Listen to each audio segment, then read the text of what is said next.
What do you do to cheat? What do you do to cheat?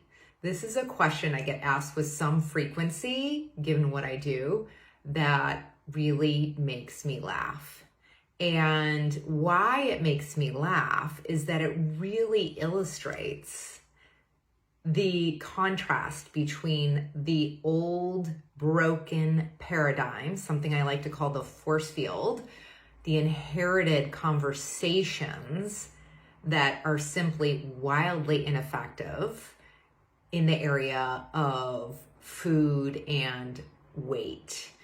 And specifically what this question, what do you do to cheat, illustrates is a confusion between morality and food. You'll hear me talk about this a lot. There is no morality in food.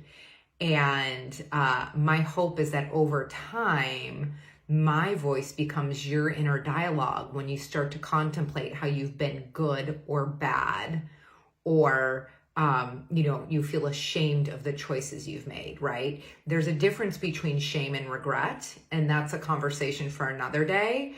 But suffice it to say, there is no good or bad in food. It simply produces certain outcomes.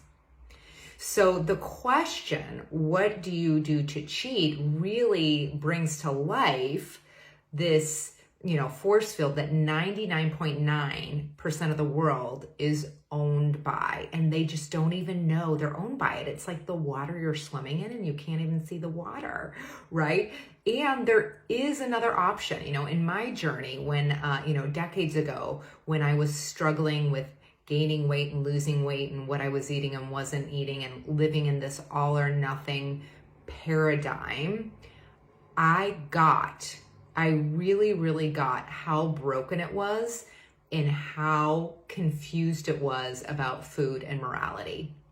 And when I got that, something really opened up for me. I didn't overnight go from, living on what I like to call the weight loss roller coaster and beating myself up about choices I was making or wasn't, to where I am now. But it really allowed me, when I dropped conversations around morality and food, good, bad, right, wrong, cheated, shame, when I dropped those, I was able to gently progress on my journey and elevate my choices, one foot in front of the other over time.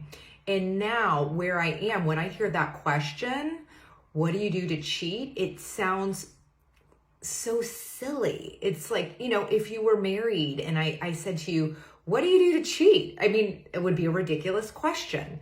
It sounds just as ridiculous to me, right? So living aligned with your commitment to your health and vitality over time becomes such a sacred endeavor that it's not that you don't find your sway, find what amount of bend allows you to really enjoy your life and live fully.